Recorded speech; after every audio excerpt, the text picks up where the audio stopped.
Jesaja 43 vers 1. Maar nou so sê die Here jou skepper, o Jakob, en jou vormeerder, o Israel, wees nie bevrees nie, want ek het jou verlos, ek het jou by jou naam geroep, jy is myne.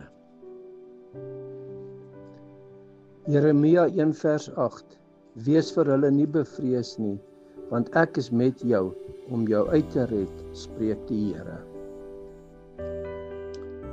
Jeremia 1 vers 19. En hulle sal teen jou veg, maar ek is met jou, spreek die Here om jou uit te red. Josua 1 vers 9.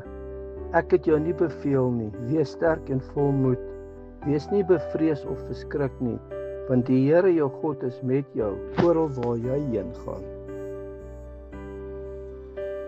2 Tessalonisense 3 vers 3. Maar die Here is getrou, hy sal julle versterk en bewaar van die bose.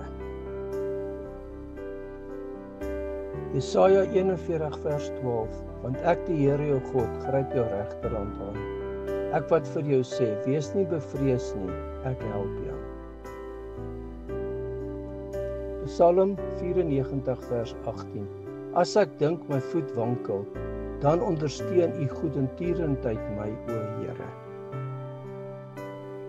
Jesaja 42 vers 1.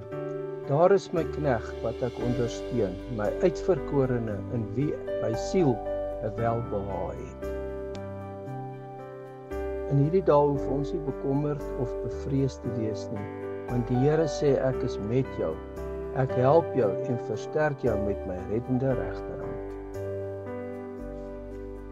Vader, U sê in die woord, wees nie bevrees nie, want ek is met jou. En ons moet nie angstig rondkyk nie, Here, want U is altyd daar om ons te ondersteun en ons te onderskraag. En wanneer ons die nodigste het, Here, vat U ons hand, Here, en U lei ons deur beproewings en storms wat ons pad langs mag kom. Dankie, Here, dat U elke dag vir ons daar is en ons gee U die lof, die eer en die aanbidding in Jesus naam. Amen. Ek nooi jou uit om jou gebedsversoeke te deel.